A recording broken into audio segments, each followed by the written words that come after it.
Assalamualaikum warahmatullahi wabarakatuh. Perkenalkan, nama saya Susi Bulandari dari kelompok 9. Di sini saya akan membuat video presentasi. Jadi di sini judul materi saya yaitu algoritma sorting bubble sort.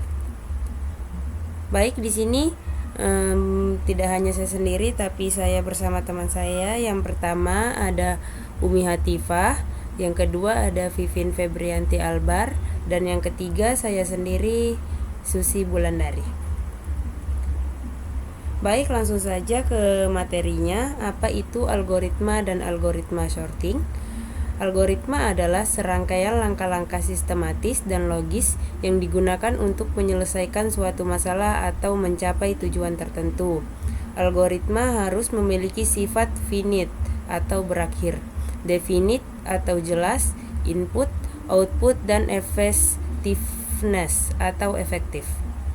Algoritma sorting adalah algoritma yang digunakan untuk mengurutkan data dalam suatu struktur data atau seperti array atau list berdasarkan kriteria tertentu.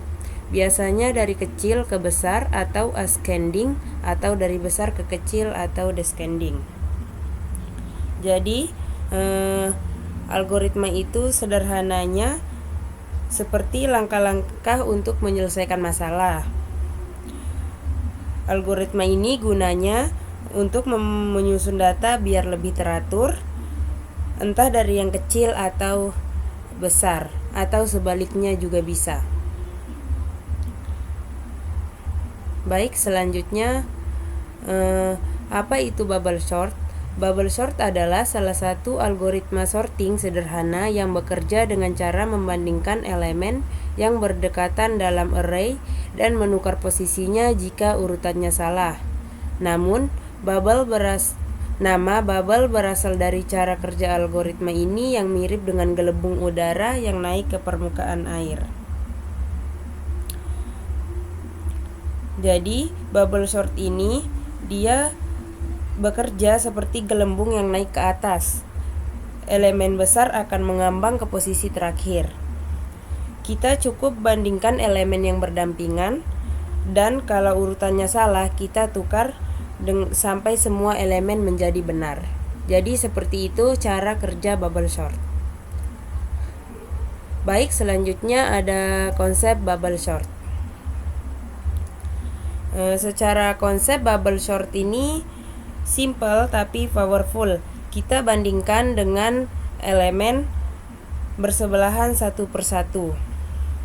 Kalau masih ada urutan yang salah, kita tukar terus sampai urutannya benar. Jadi ada juga beberapa konsep dasar dari bubble sort. Yang pertama, membandingkan setiap pasangan elemen yang berdekatan. Seperti yang saya katakan tadi, kita membandingkan dulu elemen yang berdekatan. Tetapi jika ada elemen yang masih kurang tepat, maka kita akan terus membandingkan hingga elemen itu benar dan terurut. Yang kedua, jika elemen pertama lebih besar dari elemen kedua, atau untuk ascending, maka tukar posisinya. Jadi kalau ada elemen yang pertama lebih besar dari elemen kedua, kita menukarkan elemen yang besar tadi ke elemen kedua, sedangkan elemen kedua kita taruh di posisi pertama. Selanjutnya, proses ini diulang untuk seluruh array. Jadi kita mempunyai ada beberapa array. Misalnya kita punya 9 array yang teracak. Nah, jadi kita akan menyusun array ini menjadi angka yang tersusun dari yang lebih kecil hingga yang lebih besar, sampai yang lebih besar. Kemudian yang keempat, setelah satu iterasi lengkap, elemen terbesar akan menggelembung ke posisi terakhir. Maksud dari menggelembung ini, dia akan bertukar sampai posisi terakhir setelah iterasi semua lengkap. Yang kelima, ulangi proses hingga tidak ada lagi pertukaran yang dilakukan. Jadi kita harus mengulangi proses semua array sampai semua selesai ditukarkan. Seperti yang saya katakan tadi, apabila masih ada array yang teracak, maka kita akan terus menukarkan sampai array itu berurutan, dari yang terkecil sampai yang terbesar. Jadi seperti itu konsep bubble sort. Sekian penjelasan dari saya. Terima kasih. Mohon maaf jika ada yang kurang jelas, selanjutnya akan dilanjutkan oleh rekan saya. Assalamualaikum warahmatullahi wabarakatuh. Perkenalkan, nama saya Fian Febrianti Albar dengan NIM 2362500003. Kali ini saya akan melanjutkan pembahasan materi dari teman saya. Materi yang saya akan bawakan yaitu kelebihan dan kekurangan bubble short, kemudian kompleksitas algoritma bubble short, dan pseudocode algoritma bubble short. Oke, yang pertama yaitu kelebihan dan kekurangan bubble short. Bubble short memiliki kelebihan yang pertama, mudah dipahami dan diimplementasikan. Bubble short itu algoritma yang paling simpel dan mudah dipahami oleh pemula yang baru ingin belajar algoritma sorting. Karena proses penyortirannya itu sangat gampang, hanya membandingkan antara dua-dua elemen yang bersebelahan dan ditukar kalau elemen selanjutnya lebih kecil daripada elemen sebelumnya sampai datanya menjadi terurut. Kemudian yang kedua, tidak memerlukan memori tambahan atau in-place sorting, yang artinya bubble short tidak membutuhkan array tambahan untuk menyimpan hasil karena semua tukar-menukar dilakukan di array yang sama. Jadinya sangat irit memori dan hanya menggunakan satu variabel yaitu temp. Kemudian yang ketiga, stable atau elemen dengan nilai yang sama akan mempertahankan urutan relatifnya. Maksudnya di sini, ketika ada nilai yang sama, maka tidak terjadi penukaran pada posisinya. Jadi posisinya itu menetap karena nilainya sama. Contohnya kalau ada data 1, 2, 3, 3, 4, 5, maka nilai yang 3, 3 itu tidak dilakukan perbandingan atau pertukaran posisi. Karena nilainya sama, maka hanya dicek saja. Kemudian akan berlanjut dengan elemen yang di sebelahnya lagi. Kemudian untuk poin yang keempat, kelebihannya dapat mendeteksi jika array sudah terurut. Ketika array-nya sudah terurut, maka penyortirannya akan selesai, sehingga waktu yang ditempuh itu lebih cepat daripada waktu ketika dia harus membandingkan lagi.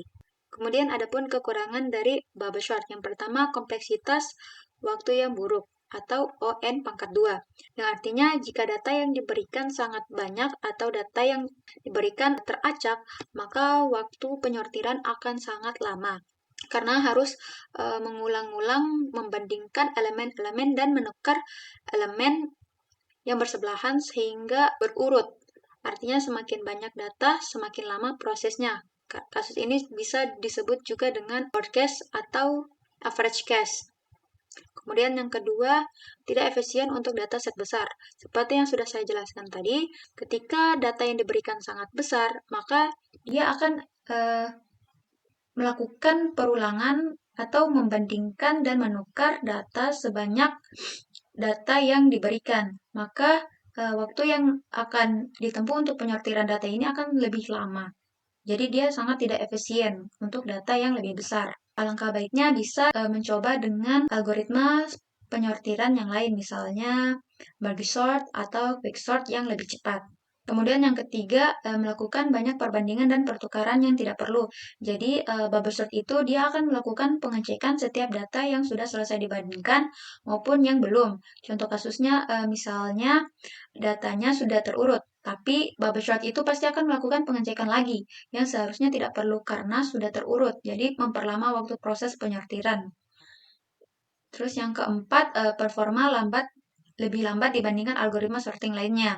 Jadi di antara algoritma lain seperti merge sort, quick sort, atau insertion sort, performa bubble sort itu paling bawah karena bubble sort itu hanya untuk penyortiran data yang kecil saja.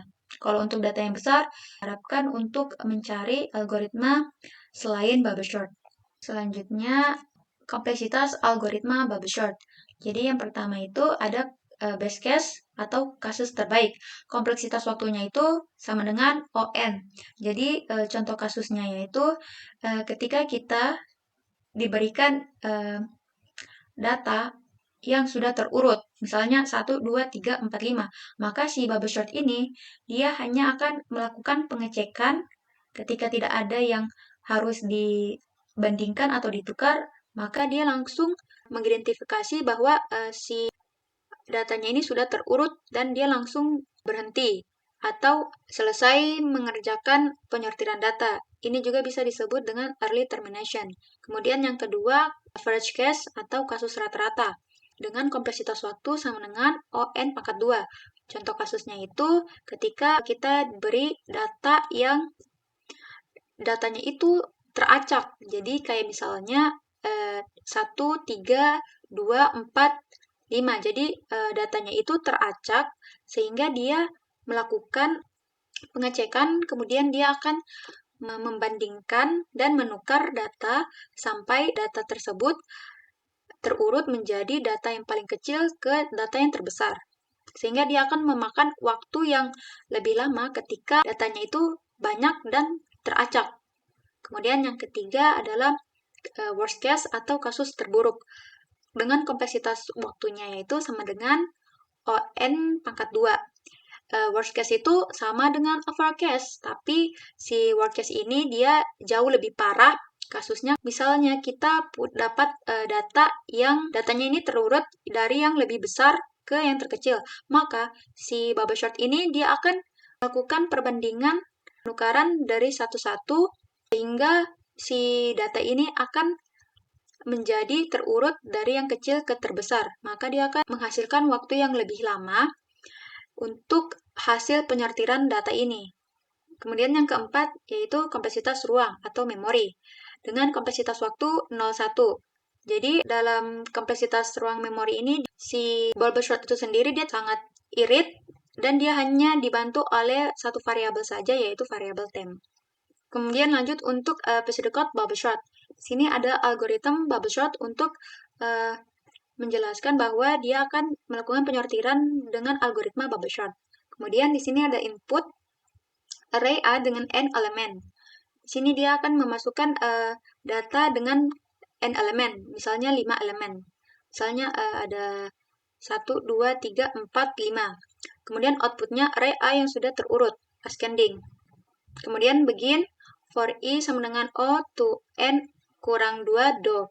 Ini dia maksudnya dia melakukan loop yang pertama atau perulangan pertama dengan for i-nya sama dengan 0, kemudian n kurang 2. Maksudnya apa?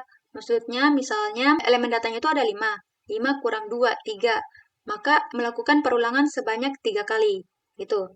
Kemudian di sini ketika dicek bahwa datanya ini tidak melakukan swap atau pertukaran, maka dia akan melakukan menandai bahwa swap sama dengan false. Ketika swap sama dengan false, maka dia akan langsung berhenti.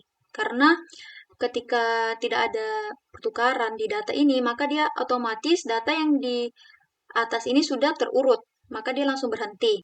Tapi kalau kasusnya dia belum terurut, maka dia akan lanjut ke perulangan yang kedua.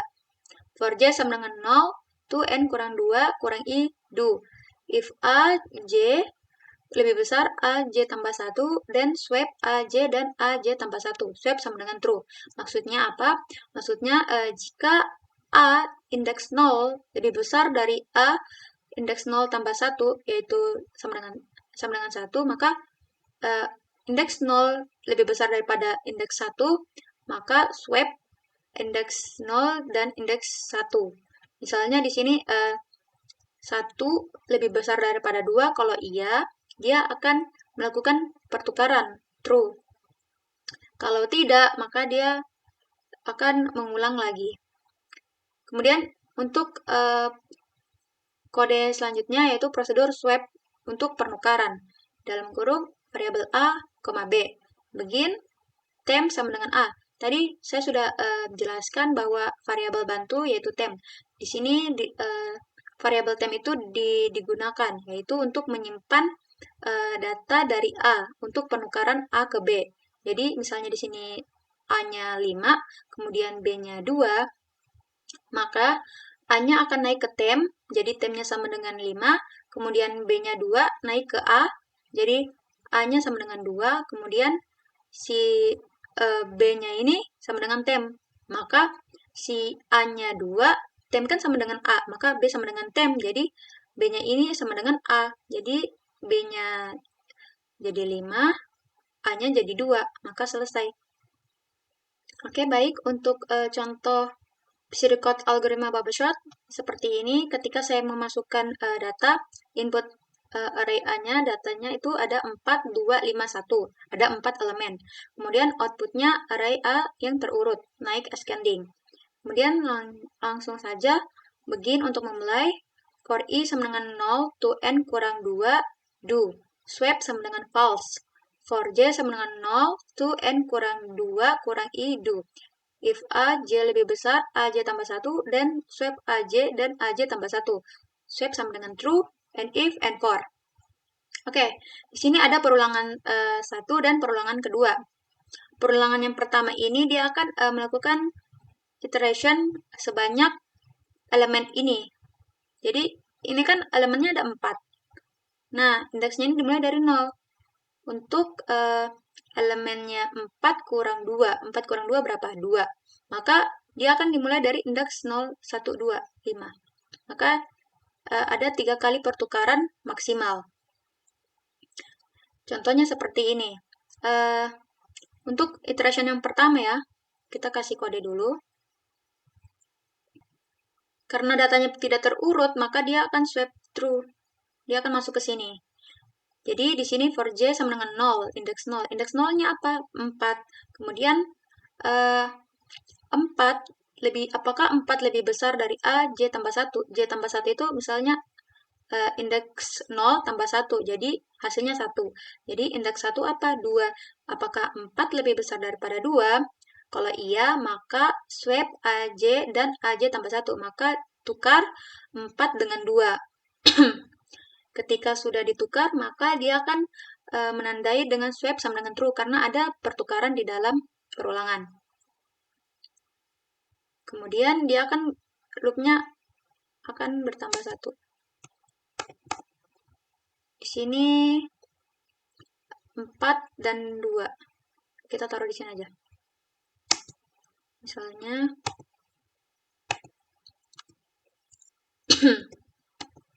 jadi di sini 2, 4, 5, 1.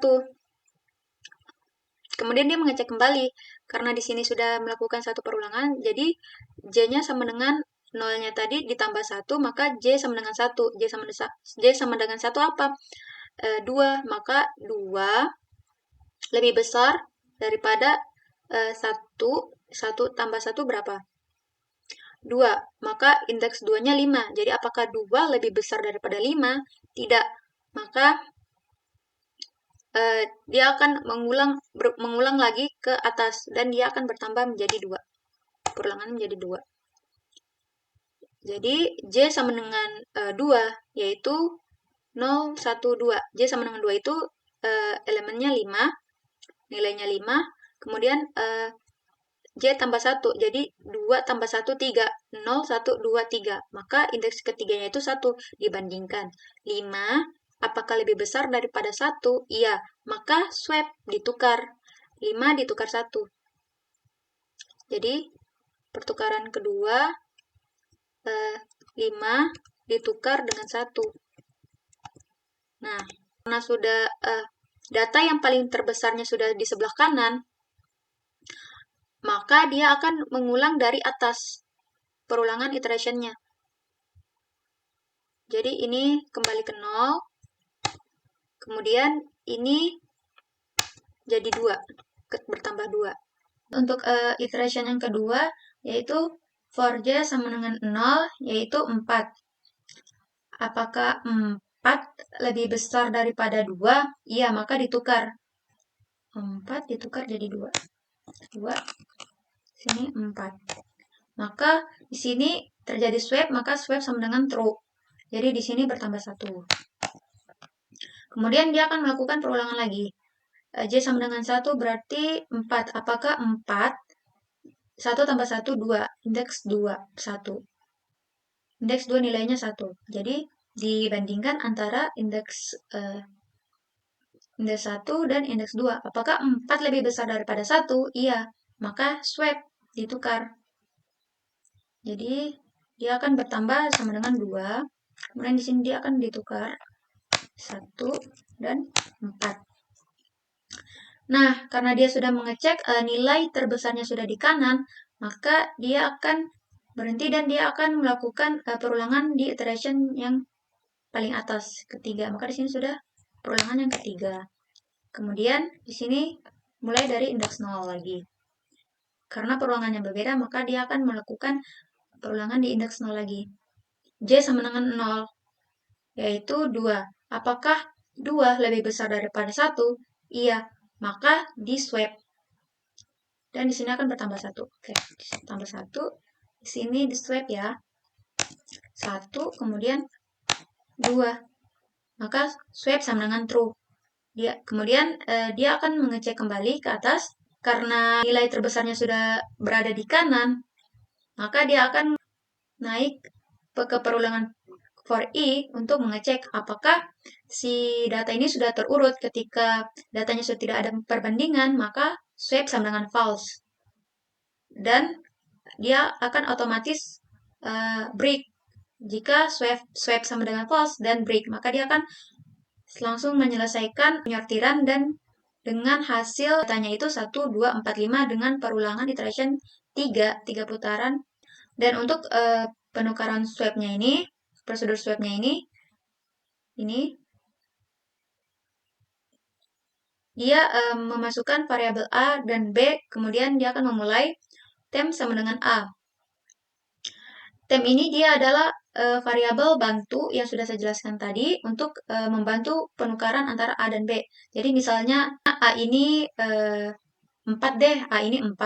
Kemudian B ini 2. A4, B2. Kemudian di sini dia akan menyimpan nilai tem akan menyimpan nilai A 4. Jadi di tem ini ada 4. Kemudian di B ini ada 2. Nah, angka dari B ini naik ke A. Jadi A-nya sekarang menjadi 2, kemudian B-nya sekarang menjadi 4. Karena A-nya tadi naik ke tem, kemudian B-nya itu sama dengan tem. Mungkin itu saja materi pembahasan dari saya. Selanjutnya akan dilanjutkan oleh teman saya.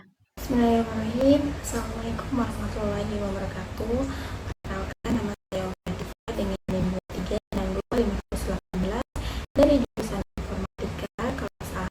Di sini saya akan melanjutkan penjelasan dari materi kami kelompok 9 mengenai algoritma sorting bubble sort. Baik, di sini saya akan melanjutkan untuk bagian penjelasan dari codingan bubble sort dan juga untuk contoh soal, dan yang terakhir adalah kesimpulan. Baik, langsung saja untuk bagian codingan bubble sort.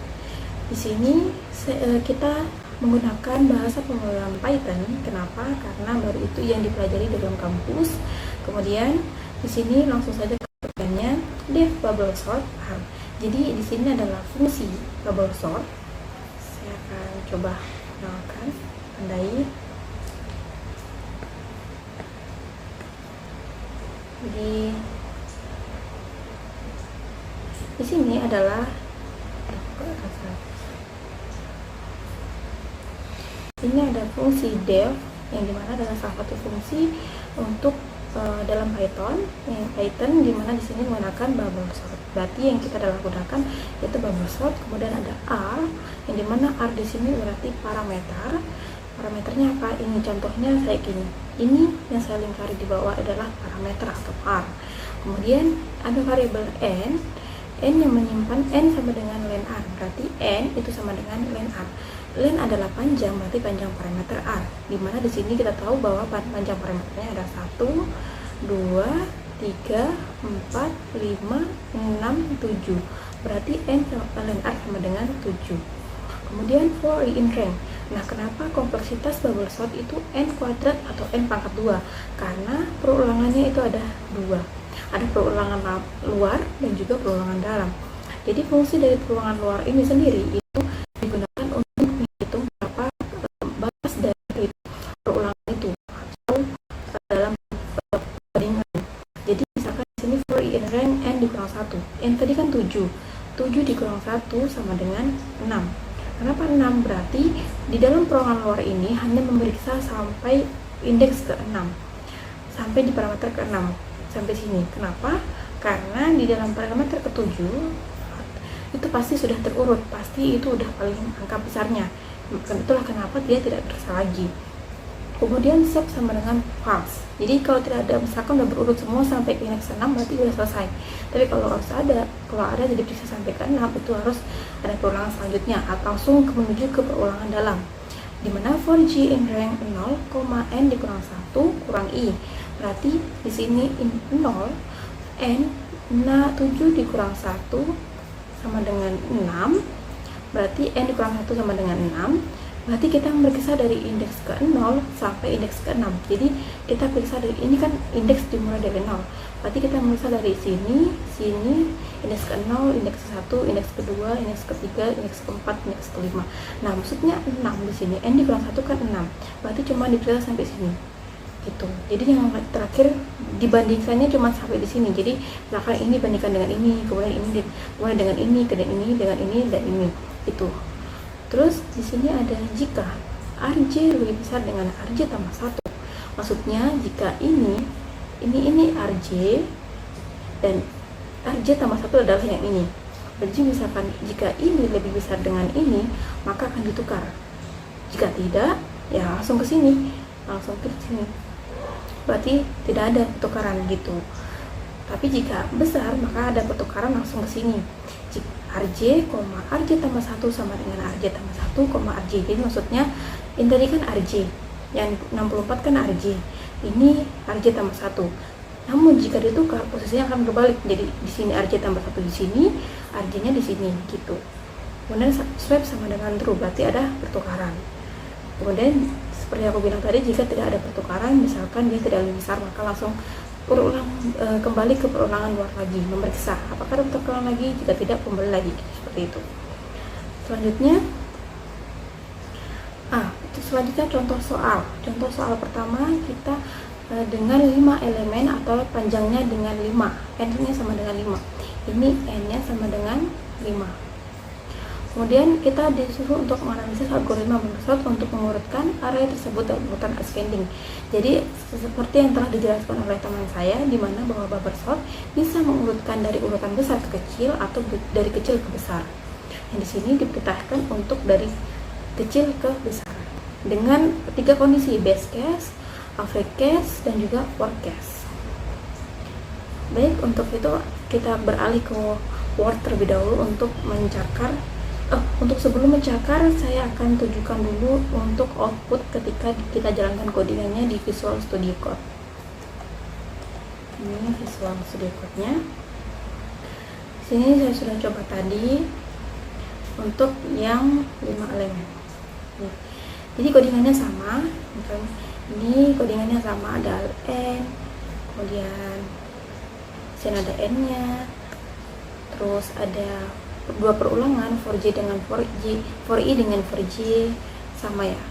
Kemudian di sini cuman saya tambahkan untuk printnya, dimana agar kita tahu berapa kira-kira perbandingannya, pertukarannya, kemudian juga arraynya kayak gimana gitu. Kita jalankan. Jadi ketika udah jalankan itu seperti ini. Base case-nya array sudah terurut. Jadi seperti yang dijelaskan oleh teman saya bahwa base case itu ketika urutan dalam parameter itu sudah terurut, misalkan dari kecil ke besar itu sudah terurut semuanya. Jadi itu adalah base case karena tidak ada pertukaran atau yang lebih banyak gitu. Kemudian ada average case atau rata-rata, di mana dalam kasus ini dia sudah average case.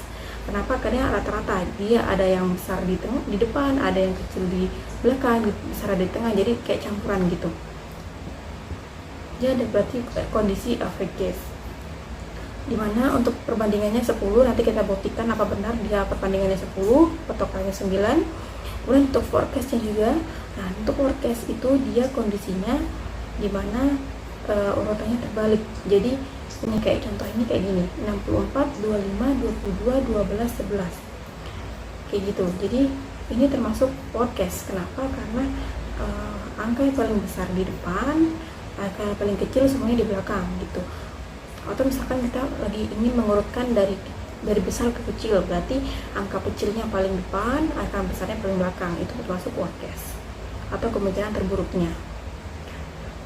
Kemudian kita akan buktikan dengan pencakaran yang dimana menggunakan Word. Ini soalnya tadi Nah, kita masukkan dengan logika yang mudah, ya dimana langsung kita tukar nih. Pertukaran pertama kita pakai warna hitam aja dulu ya. Oke, pertukaran pertama.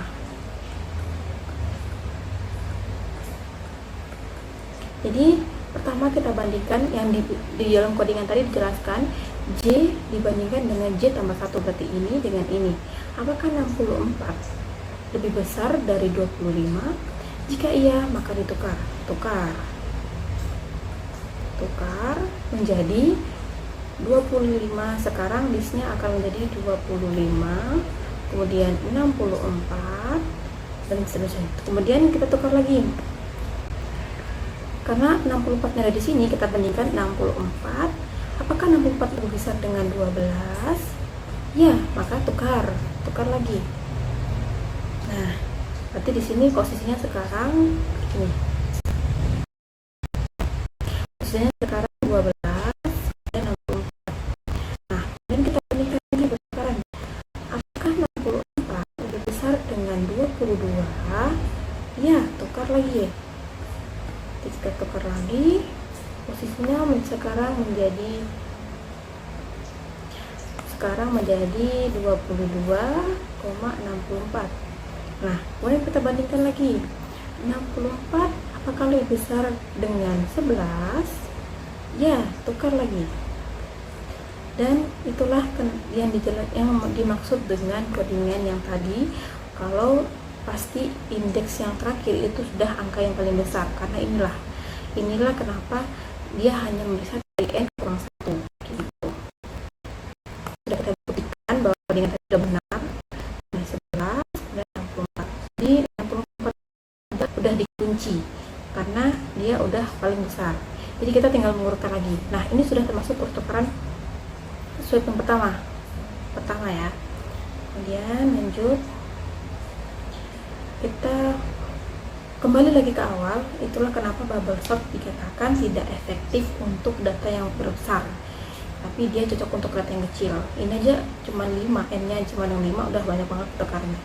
Oke, kita lanjut lagi pertukaran selanjutnya.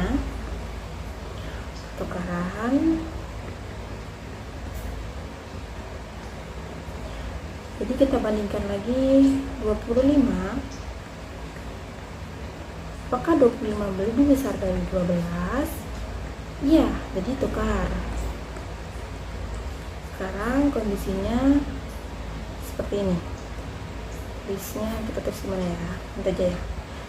Kita gini aja, terus kita bandingkan lagi. Apakah 25 lebih besar dengan 22? Ya, maka akan tukar lagi. Tukar. Kemudian apakah 25 lebih besar dari 11? Ya, tukar lagi. Nah, kemudian 25, posisi 25 udah di sini.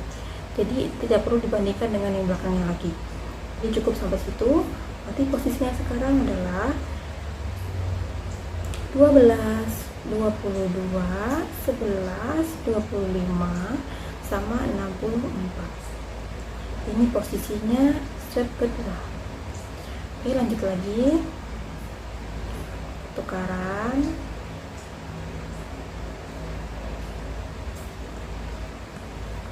Nah, untuk pertukaran di sini kita bandingkan lagi yang di sini, bagian ini dengan ini. Apakah 12 lebih besar dari 22? Tidak, maka tidak ditukar. Nah, jadi tidak ada penukaran di sini. Lanjut lagi, langsung ke 22 karena ini udah paling besar, berarti ini yang dibandingkan dengan ini. Jadi kita 22, apakah 22 lebih besar dari 11? Ya, ditukar. Kemudian setelah 25 ke 11, berarti 22 sekarang di sini, 11 di sini. Nah, bandingkan lagi, ini udah selesai tadi, jadi ini dengan ini sudah dikunci. Nah, apakah perlu dibandingkan lagi? Iya, dibandingkan lagi. Jadi tidak perlu dibandingkan lagi ya, karena kan udah paling besar gitu. Jadi terus Sekarang posisi listnya 12, kemudian 11, kemudian 22, kemudian 25, kemudian 64. Nah, lanjut. Sekarang kita hapus dulu. Kita next ke sini aja. Ini kita enter dulu. Soal kedua. Oke. Nah, kemudian sini kita next lagi pertukaran.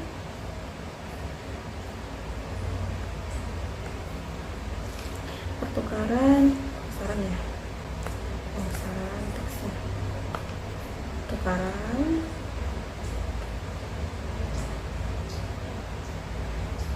Sama dengan di sini kita bandingkan 12. Apakah 12 lebih besar dengan 11?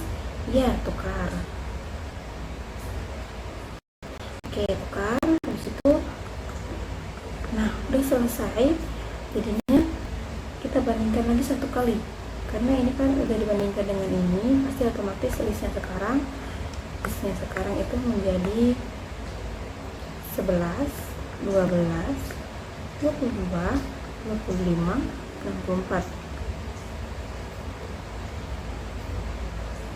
Jadi di sini kita bisa lihat bahwa pertukarannya itu ada berapa?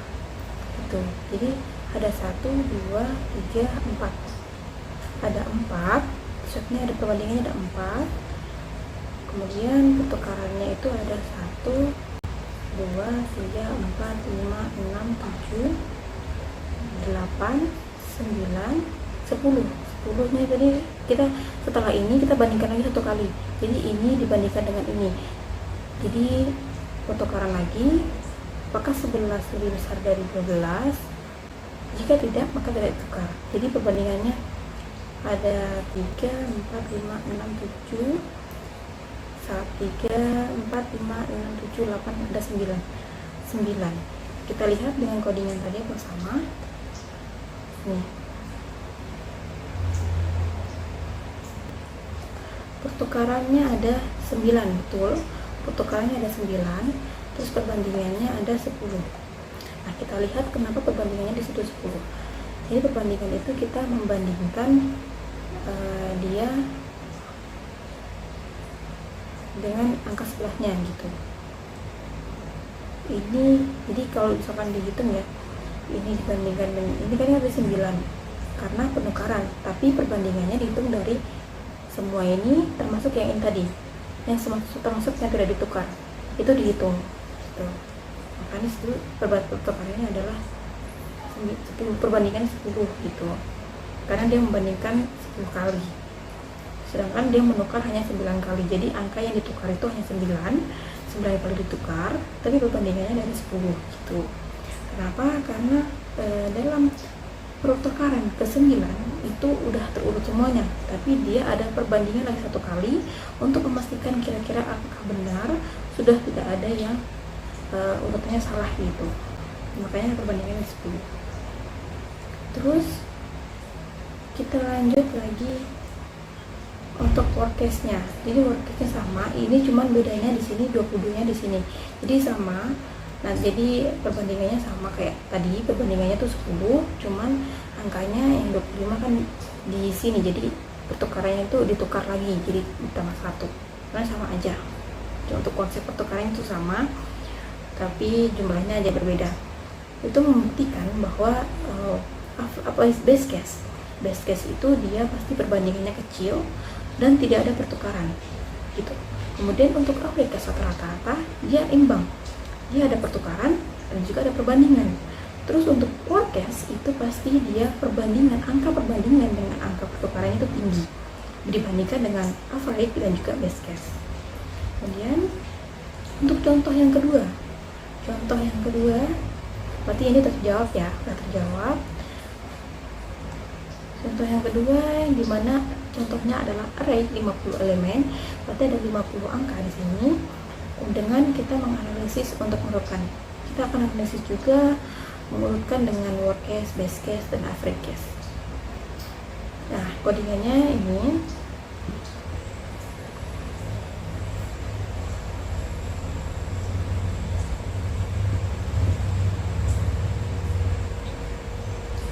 cari dulu codingannya yang mana. Ini yang ini codingannya, kita jalankan dulu. Nah, kita bisa lihat di sini itu membuktikan satu hal lagi dalam kalau bubble sort tidak efektif untuk data yang besar. Nah, di sini ini cuma 50 elemen, tapi bahkan perbandingannya sampai 1000, 1000-an, 1000, 2000 sampai begitu. Jadi sebenarnya untuk konsepnya masih sama. Kita mengurutkan dari angka terkecil sampai terbesar atau terbesar dari kecil. Perbandingannya sama untuk konsep codingannya. Kita membandingkan yang bersebelahan, yang dimana maksud dari gelembung, dari contoh misalkan cluster ini menggelembung. Contohnya misalkan kita contoh lain ya, misalkan ada 2, kemudian 10, kemudian 9, kemudian 1. Nah, ini kan J dibandingkan dengan J plus 1, berarti 2 dibandingkan dengan 10. Apakah 2 lebih besar dari 10? Tidak, maka tidak ada menggelembung karena tidak ada pertukaran. Kemudian next, selanjutnya 10 yang dibandingkan 10 dibandingkan dengan 9, apakah 10 bisa dengan 9? Iya, maka dia akan menggelembung ke atas, dan ini menggelembung ke sini. Nah, jadinya ditukar, kemudian menggelembung ke atas, kemudian angka 10 tadi ini menggelembung dibandingkan dengan 9, kemudian dibandingkan lagi dengan 1. Itulah kenapa dia dibilang gelembung, karena dia akan terus menggelembung sampai dia mendapatkan dari itu. Gitu. Kenapa sebenarnya ini cocok untuk data yang kecil. Bubble sort itu cocok banget untuk data yang kecil, set kecil. Kenapa? Karena dia bisa dengan mudah mengurutkan angka yang paling besar ke belakang, langsung ke belakang, tanpa harus membandingkan seperti metode sorting yang cocok untuk dataset besar. Itu lebih sulit. Justru kalau untuk yang bubble sorting, algoritma sorting yang digunakan untuk dataset besar itu kurang cocok untuk dataset kecil karena lebih ribet gitu. Jadi untuk codingannya seperti ini, sama elemennya juga seperti elemen 5. Kalau base case itu berarti semuanya udah terurut dari angka yang kecil sampai ke besar. Kemudian untuk average ada yang seimbang, ada yang campur-campur. Kemudian untuk lower case itu berarti angka yang paling besar di awal semua gitu. Di awal semua, kemudian angka yang paling kecil di akhir. Jadi itu pembandingannya sama. Jadi kalau untuk base case itu perbandingannya ada 49, kalau average case ada perbandingan yang 1204, pertukarannya dan alhamdulillah 132. Ini lagi tergantung dari elemen itu sendiri. Jadi kalau elemennya itu mungkin lebih teracak lagi, mungkin lebih bertambah lagi atau lebih kurang. Kemudian untuk worst case-nya itu perbandingannya 1225, pertukarannya 1225. Jadi pasti worst case ini dia perbandingan dan pertukarannya sama. Jadi misalkan ada 100 elemen, mungkin perbandingannya ada 2000, pertukarannya juga 2000. Kemudian juga ada kemarin pengalaman di semester 3 itu kami menggunakan bubble sort juga untuk sorting, dan ada sampai 1000, 10.000, 100.000 data.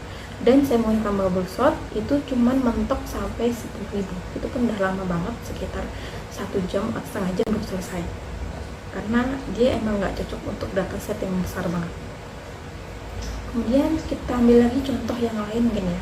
Contoh yang lain misalkan datanya itu tadi kita contoh yang ini ya. Contoh yang lain lagi lah, yang misalkan 10, 2, 6, 1, 7. Jangan 5 lah, yang beda 4 aja lah, 4 elemen ya. Oke, 4 elemen. Nah, seperti pertama, pertukaran pertama ini dibandingkan dengan ini. Jika lebih besar, bandingkan pertukaran tambah 1 lagi, berbandingkan 1 lagi. Berarti di sini dengan ini 10 lebih besar dari 2, tukar. Dan menggelembung ke atas, berarti 10 lagi dibandingkan dengan 6, tukar. 10 dibandingkan dengan 1 lagi, tukar. Nah, tukar. Kemudian selanjutnya kita lagi berarti kondisi listnya sekarang 2, 6, 1, 10. Nah, putar lagi 2 dengan 6. 2 besar dan 6 tidak kan? Berarti 6 dengan 1. 6 besar dengan 1. Ya. 6 besar dan ini nggak perlu dibandingkan lagi, berarti udah terakhir. Berarti ada 3, 4 pertukaran. Terus sekarang listnya, sekarang kondisinya kita bisa lihat. Kondisi listnya sekarang ini 2, sekarang kondisi listnya 2, 1, 6, 10. Nah, berarti kita bandingkan lagi ini dengan ini. 2 bisa dengan 1, ya tukar. Oke, tukar. Situ udah. Berarti perbandingannya ada 3, 4, ada 5. Pertukarannya ada 5, perbandingannya ada 6 berarti. Itu pertukarannya ya dengan 5 perbandingan 6. Nah, kita buktikan ya. 10, 2, 6, 4. Kita buktikan dengan codingan ini 10, 2, 6, 1.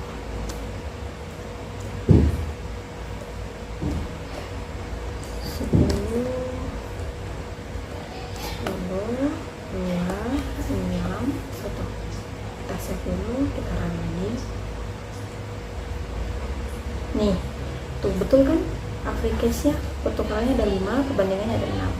Oke, kayak gitu. Jadi mungkin itu saja untuk contoh soalnya, karena seperti saya bilang tadi bahwa bubble sort itu hanya cocok untuk elemen yang kecil atau dataset kecil. Selanjutnya untuk bagian terakhir yaitu kesimpulan. Bubble sort merupakan algoritma pengurutan yang memiliki karakteristik kinerja yang sangat terbatas dalam aplikasi praktis.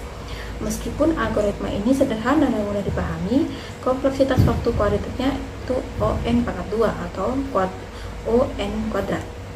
Nah, membuatnya tidak cocok untuk menangani dataset berukuran besar. Untuk dataset dengan 1000 elemen, bubble sort masih dapat berjalan dalam waktu yang relatif dapat diterima sekitar 1 detik dalam kasus terburuk. Namun, ketika ukuran data meningkat menjadi 10.000 elemen, waktu eksekusi dapat mencapai lebih dari 1 menit. Dan untuk 100.000 elemen dapat memakan waktu hingga berjam-jam. Ini aku bilang tadi, aku punya pengalaman dalam pengurutan bubble sort bahwa sampai mentok itu 10.000, 100, ada 1 juta, sampai 10 juta pun bisa, tapi lama banget, sekitar setengah jam per jam. Kemudian untuk pertumbuhan waktu eksekusi eksponensial ini menjadi alasan utama mengapa bubble sort hanya digunakan untuk tujuan edukatif atau dataset yang sangat kecil. Dalam praktik pengembangan perangkat lunak, algoritma sorting yang lebih efisien seperti quicksort dengan kompleksitas waktunya n log n atau mergesort dengan kompleksitas waktunya juga n log n, itu menjadi pilihan yang lebih baik dan juga bijak. Jadi sebenarnya untuk algoritma sorting sendiri itu jenis-jenisnya memiliki kekurangan dan juga kelebihan masing-masing seperti itu. Jadi yang cukup sekian dari penjelasan dari kelompok kami mengenai algoritma sorting bubble sort. Yang semoga materi kami bermanfaat untuk semuanya, dan untuk kurang dan lebihnya kami mohon maaf. Kami akhiri, wassalamualaikum warahmatullahi wabarakatuh.